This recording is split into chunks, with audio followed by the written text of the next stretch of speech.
Good afternoon, everybody, and welcome back to Procrastinator's Pit Stop. I am sitting with Deiadora Blanche.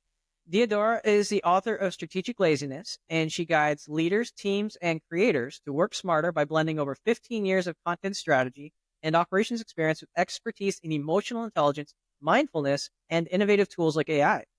She redefines work and productivity by sharing actionable insights that drive alignment, efficiency, and meaningful impact while ensuring well-being is never. Theodora, welcome to the show. Thank you for having me, Chris. Happy to be here. Well, thank you for being here. We do have a lot of ground to cover, a lot of interesting conversation yet to be had.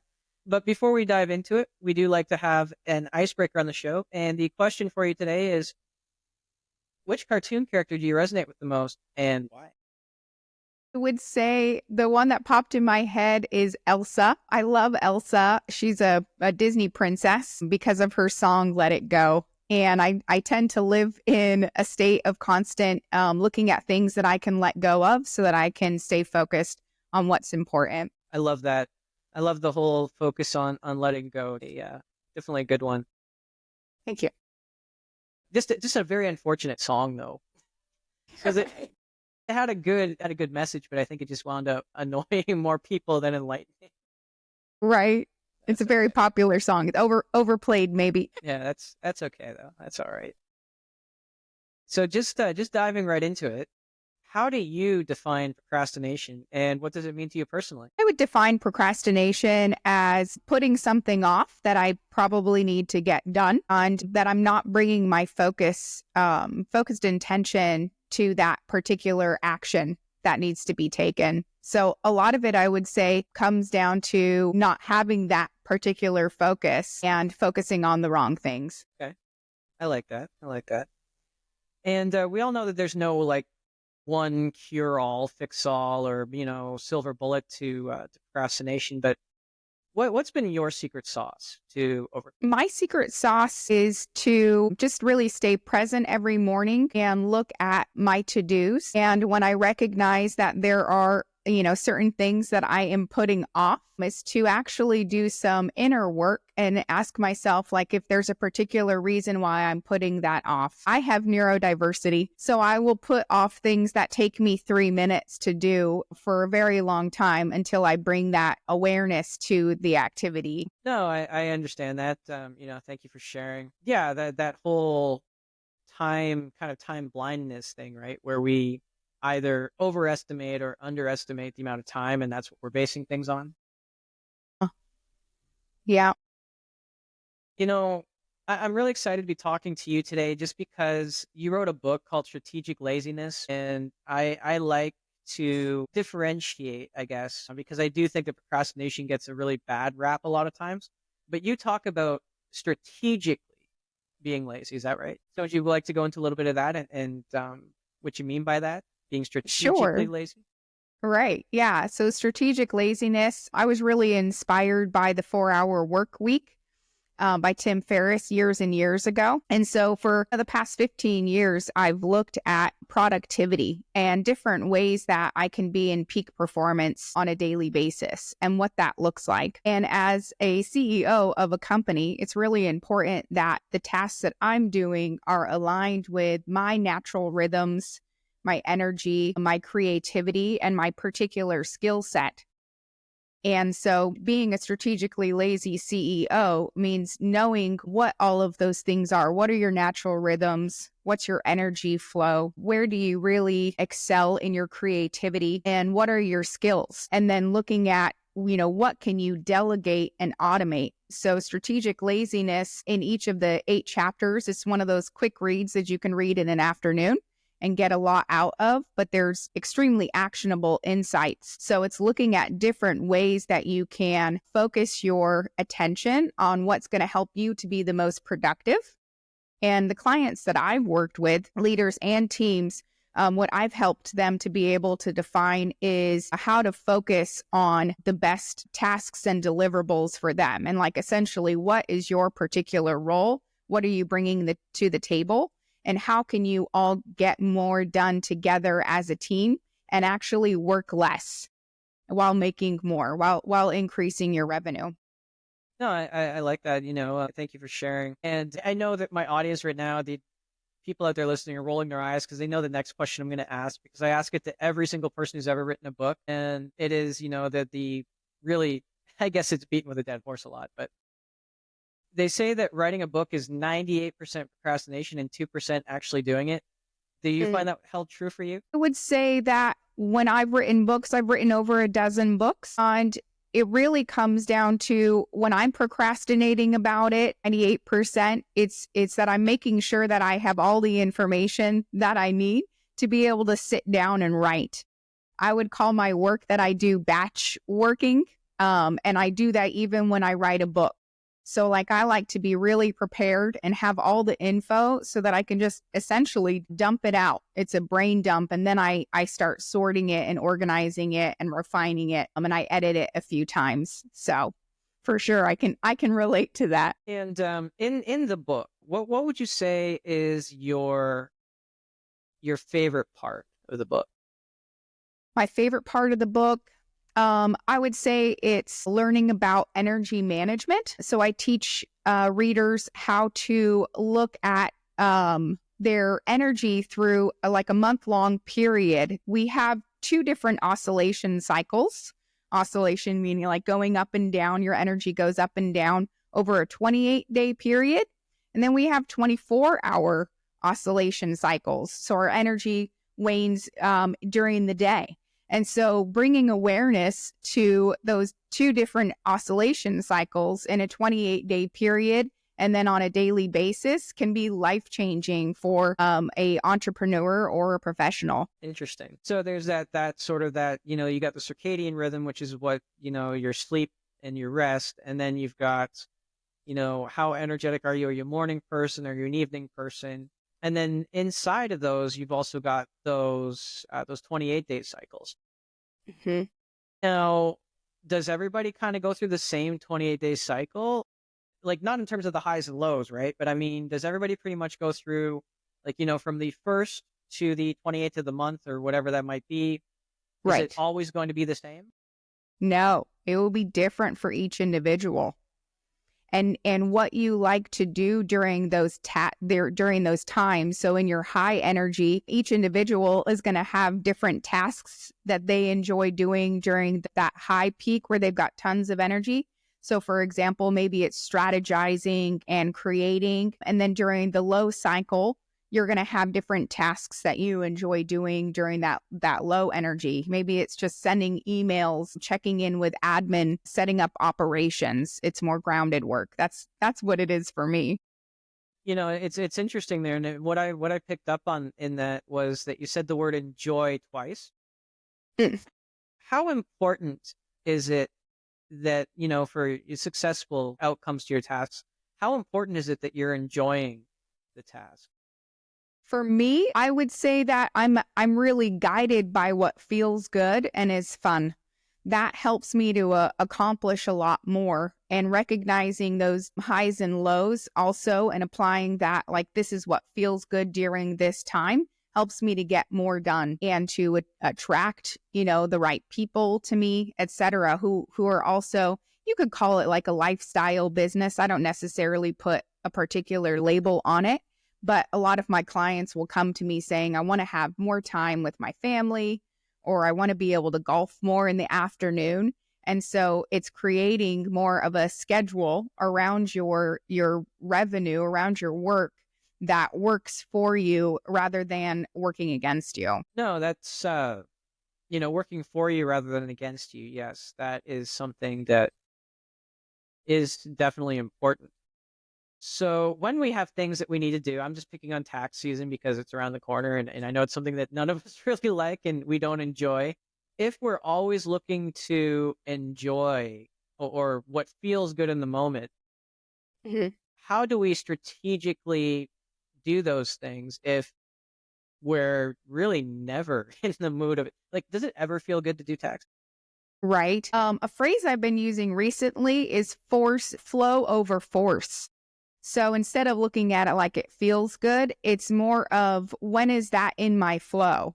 So if you're doing your taxes, maybe that's a high energy task for you. So you really need to be ready to go. So it's matching your energy then to and doing it rather when you're trying to push through it where it feels icky. I think that's going to take you a lot longer. It'll take you, for example, 4 hours to gather the things that your CPA needs rather than an hour or two because you're just like, oh, I'm just feeling it, drinking my coffee in the morning. I got a lot of energy. Bam, I'm done. So that's how I would apply it to that. Flow over force. Flow over force. Got it. Mhm. Vodka over coffee, though. Got it. We'll just Maybe a little Bailey's in there. make that coffee a little Irish. Hey, I mean, St. Patrick's Day is coming up. That coffee can be Irish. It's perfectly acceptable now. Perfectly acceptable. I like that. I like that. And just swinging back to some of the other things that you mentioned, the 4-day work week and how we have this innate, I'm not going to call it a want. I'm going to say it's an external sort of push, is that if we're not doing anything, if we're not having any sort of output, then we're not accomplishing anything. How do you approach that, especially when it comes to like creative time? Because when I'm sitting here and I'm creating an idea or I'm creating a blog post or something, I'm thinking about it probably for 3 times the amount of time I'm actually doing it, right? So how does that fit in? Your question is about productivity as it relates to actually creating something in Well, form? as it creates something in form or, quote unquote, has worth, because a lot of times we tie our worth or our value to what's actually put out in the world. So it's difficult for Right. many entrepreneurs, especially, or solopreneurs, especially, Right. to do that 4-day work week because they're thinking, oh, it's 10 o'clock on Tuesday, or I'm sorry, it's 10 o'clock on, say, Friday. Maybe I don't work on Fridays, but wait, everybody else is working and making that paper. Mhm. Why am I taking that time off? Right. I'll give you a deep answer of what I've been working on in the past few months. And that is what it really means to embody being a quantum CEO. I've been looking at that, I would call it rewards and punishment. When you're looking at your work as either a reward or a punishment because you haven't accomplished something, you're stuck in a more dualistic or binary mindset, looking for external validation, making a sale, etc.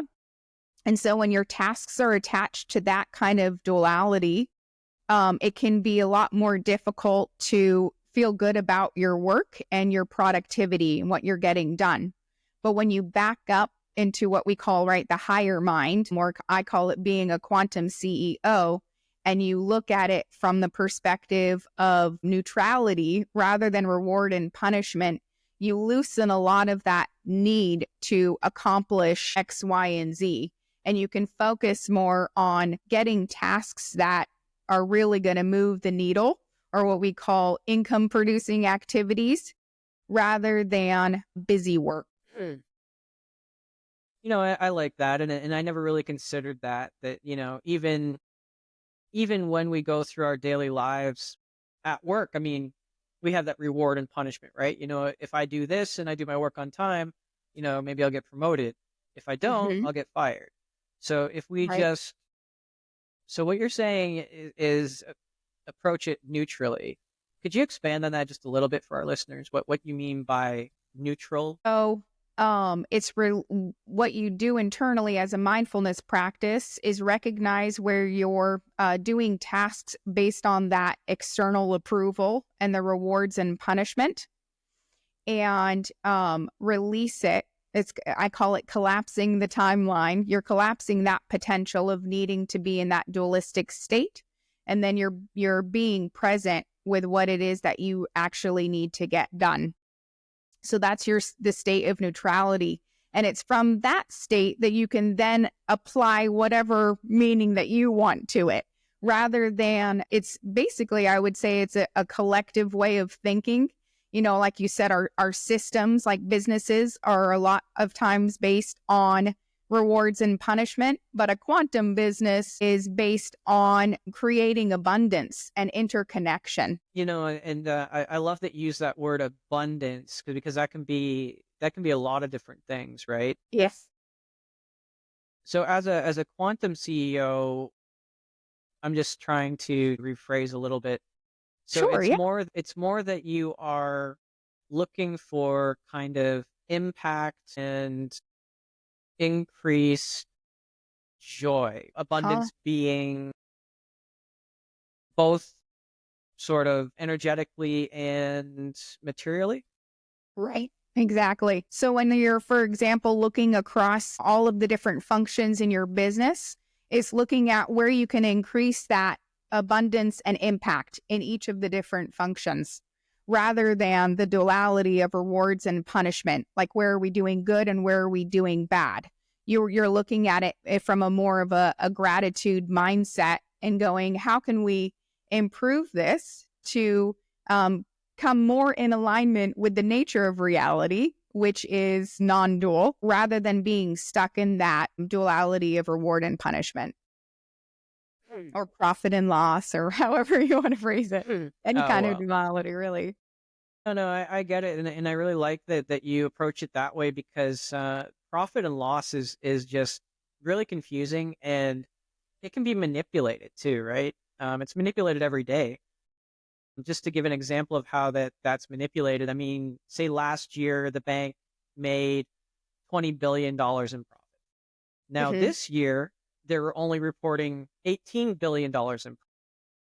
Therefore, they report it as a $2 billion loss. When in actuality, it's still an $18 million profit. It's not that they lost money, right? Right. So Yeah. it's interesting how that can be, manipulated one side or the other. Hmm. When you're moving forward, I'm supposing that in order to really move forward as a quantum CEO, you Hmm. would need to be in a business that's in line with, I'm guessing, your core values.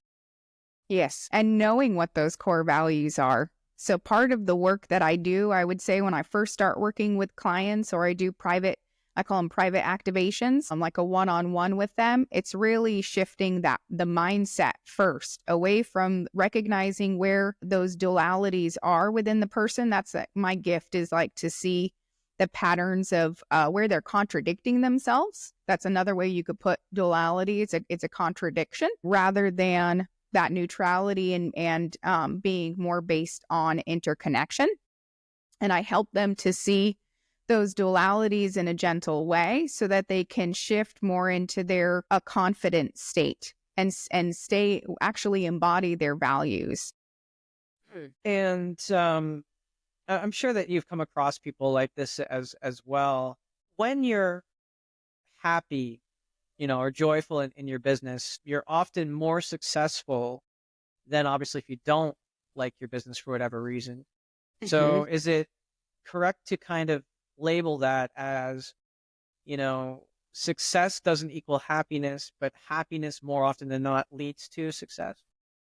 Yes, I would say that, like, you have to get to that peaceful state, happy state, more confident state, and clear out any of that fear or separation consciousness or victimization. These are all different ways that I've heard it called.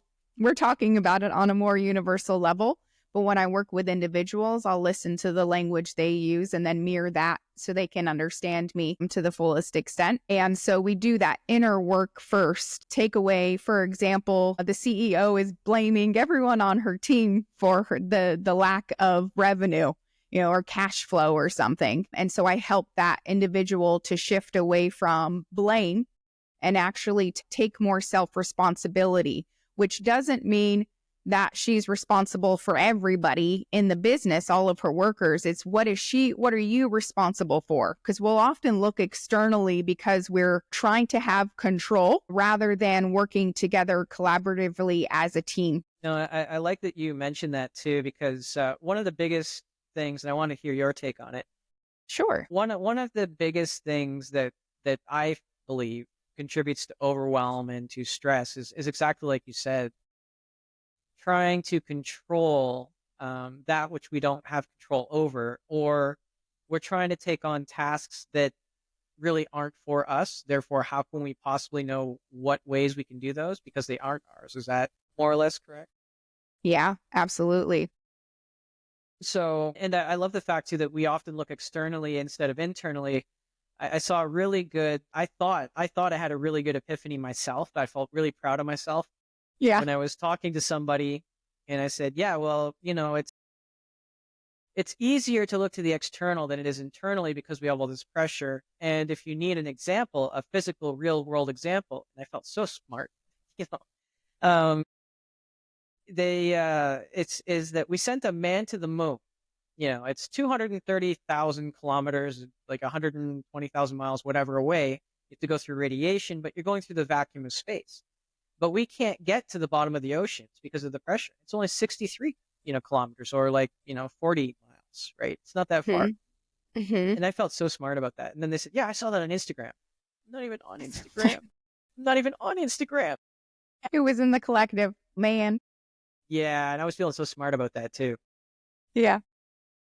So I love that you bring that up. I also love that you bring up the more holistic approach to it as well, because I've come across people as well, and I'm sure you have as well, saying like, they have the apps, they have Motion, they have ClickUp or whatever it is, they've got calendars, reminders, but they still might feel like they're not being productive. That was the missing element, is that energy aspect, right? Mm-hmm.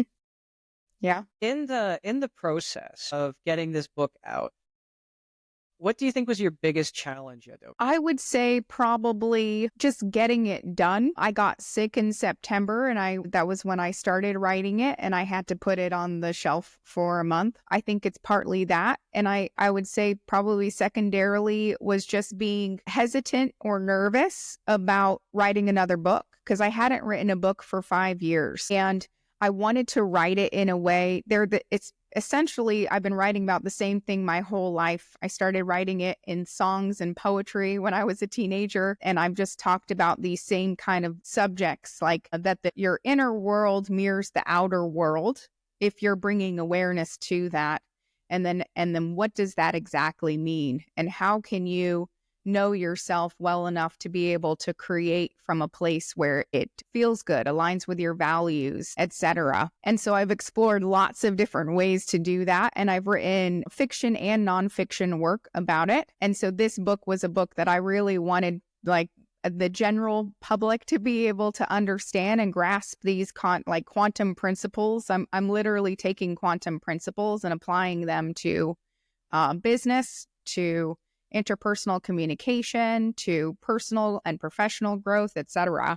So, and even content strategy, like the observer effect, for example, that what we bring our attention to affects our reality. And so that was a big thing, just the hesitancy around knowing whether or not I had gotten the language right this time, quote unquote. Having my mom visited for Christmas and having she read it. I had done a print copy of it because I'm getting ready to do prints of it. And she was like, this is so awesome. I got so much out of it. And that was the win.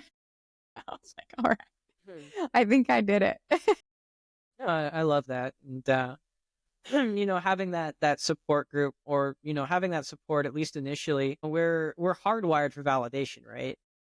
Mm-hmm. And it's not our fault. We grow up in a society. It's even worse now with social media, of course, but we've always grown up in a society where we've looked for that validation because validation equated to survival before, right? Right. Yeah.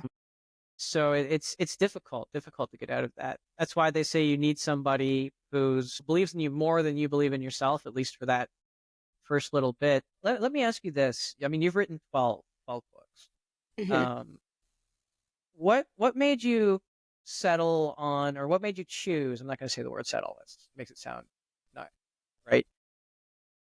When you choose to do a book, what makes you choose the medium, the book? Because now we've got podcasts, radio, video, blogs, short form. So what made you choose the book as the medium this time? In my experience in content strategy, it's a great way to have something that you can either shrink or expand. So if you have an 8-chapter book, that's a boatload of content, of short form content, or even long form blogs, etc. And how I usually work is it's based in like user experience, although I've done it way before I learned about UX. It was just natural to like ask people, ask my customers, ask my target audience what it was that they wanted and needed. And so starting with a book of what it is that you're sharing with your client base is a great way to have a revenue stream or have a lead magnet that is awesome to share. And then it's also really good for content strategy for your marketing. And then if you want to actually build digital products or do workshops in person or anything like that, you can also use it for that. So it's really good, I would say, for expansion. And I'm really all about expansion and evolving. Excuse me. I like that. I like the reasoning behind that. Just touching on content strategy too. Sure.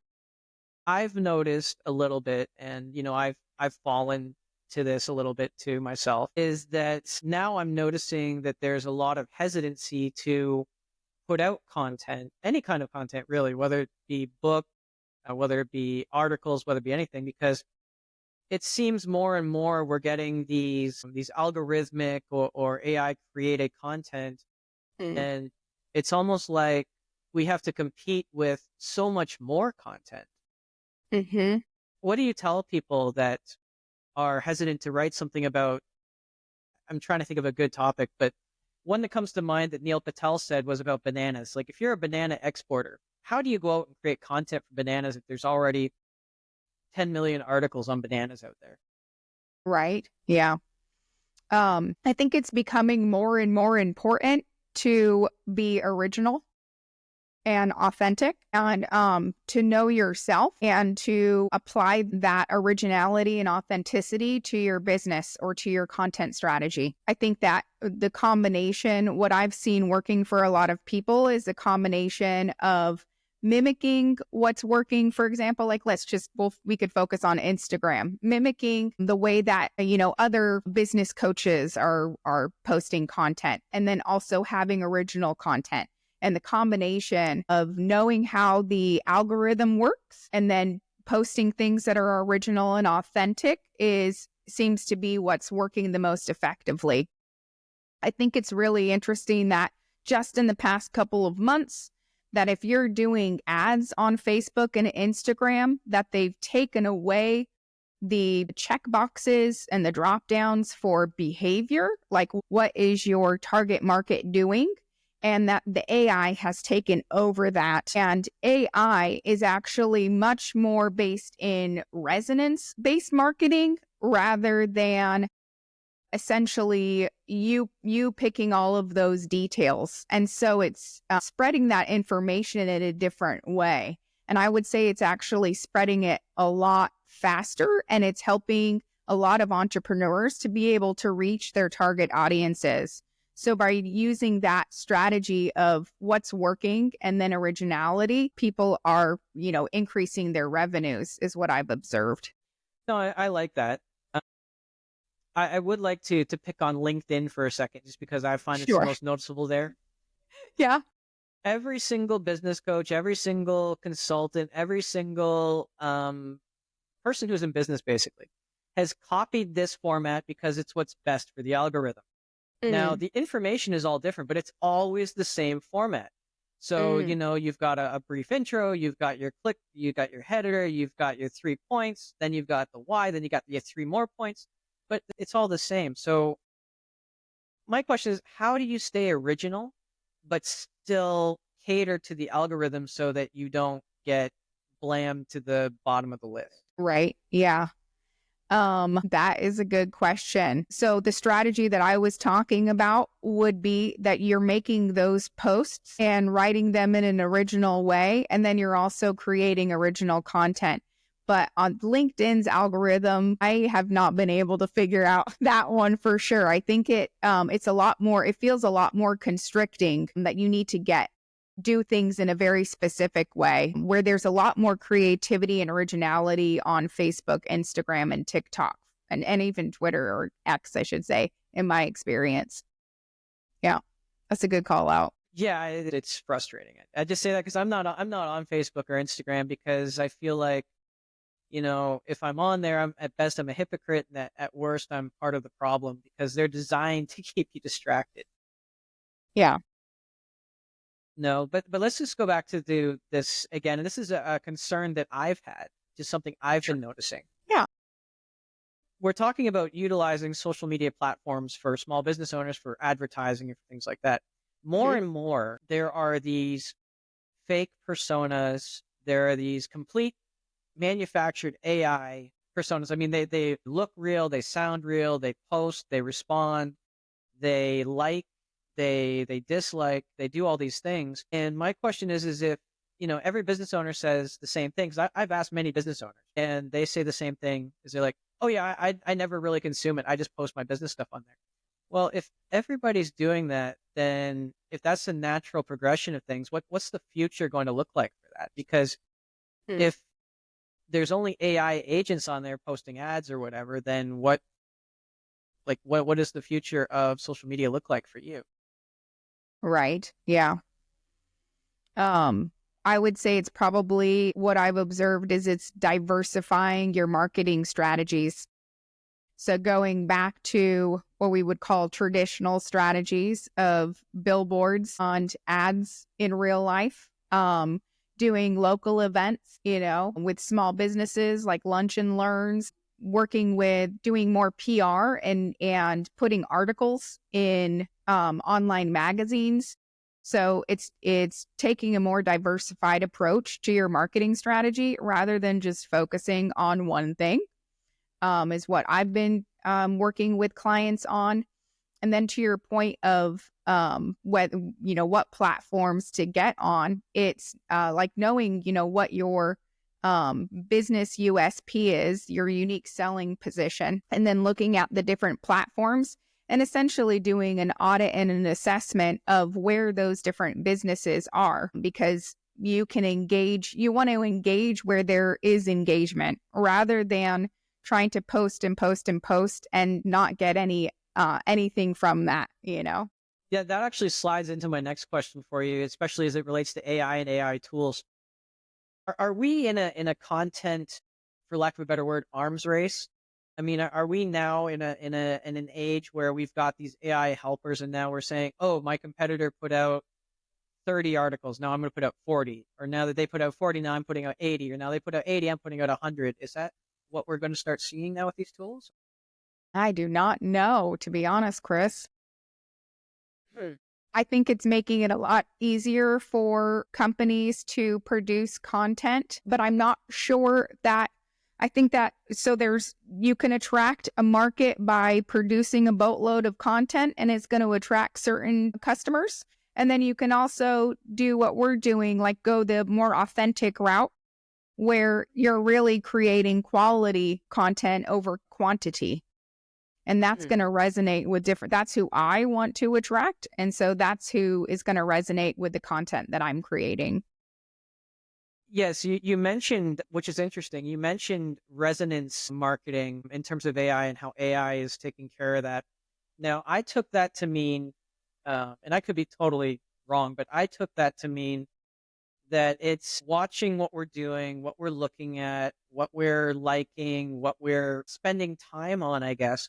And based Mhm. on that, it's making assumptions that if I'm on let's say that I'm in a lawn care group, but I'm only in there for like 10 minutes every other week, it may show me less lawn care ads than say my Pokemon trading card group or whatever, where I'm in there, an hour every day or something. So it would show me more Right. Pokemon ads than lawn care ads. Is that sort of what it would be? Yes.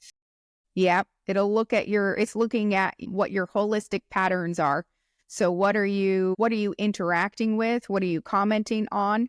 What are you staying on for longer, etc.? And then it's showing you ads based on that interaction. I wanted to get your take on this too. I don't know if you've seen it, maybe not. It's relatively new. Tom Green, the comedian, actually said something that was very interesting. he made it a big joke, but he was saying that the algorithms are actually, rather than connecting us, that they're dividing us in a way. Because if, say, let's say you and I are friends. Well, we're friends. I like you. We're friends. But I mean, let's say you and I are friends and we're living next door to each other, and I'm consuming a certain type of content every day, and you're consuming a different kind of content every day. Then Mhm. it's totally possible that you and I will have different viewpoints and different opinions and different access to different information. Is that a concern when you're planning your AI marketing campaigns? What that reminds me of, Chris, is that it always comes back to awareness. So if you are consuming content, but you're not zooming out and looking at what it is that you're consuming, then you are going to be being more so led by the algorithm. Whereas if you're being aware of what it is that you're consuming and you have that awareness of like how I just explained the behavioral interactions, I, as somebody who evolves and expands frequently and observes that change and is creating that change for myself within myself, my Instagram looks different on, or YouTube or anything. Like all of my social media looks different all the time. Like it's always changing because I'm observing myself and I'm actually consciously choosing what it is that I want to interact with. And so like mine doesn't look the same, you know, one day it'll be more business guidance heavy. And then the next day it'll be, you know, chickens in 80s outfits. Like I get a lot of animal videos. I love that. So Mhm. yeah. Mhm. Well, Deodora, this has been a very great, it's been an interesting conversation, a lot of great insights. We are coming up pretty close to the time. Is there anything that you wish I would have asked but didn't ask, or anything you feel that we should have covered that we didn't cover?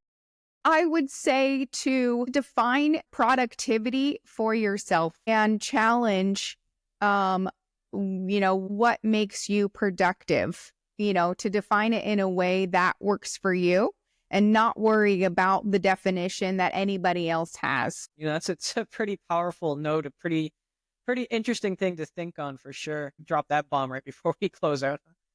Self Uh, empowerment. Yeah. exactly. Accountability. It's liberating and scary at the same time for sure. Mm. Just before we go, Deodora, how can people learn more, reach out to you, ask a question? Sure, yeah. You can find me across all the socials as the Quantum CEO. TheQuantumCEO.com is my website. My brand is called Deadorable. So there's actually 5 domains that are all going to my website, but the Quantum CEO is one of them. An easy one to remember. Excellent. And to all our listeners, don't worry. We are going to be putting those in the show notes for you, so you don't have to worry about getting a pen and paper, trying to scribble that out. Deodora, thank you so much for being on the show today and providing all those valuable insights. And to all our listeners, thank you for tuning in. And just remember, if you can't find that motivation or inspiration for yourself today, maybe just go out and try to be that motivation and inspiration for someone else. And we'll see you again next time.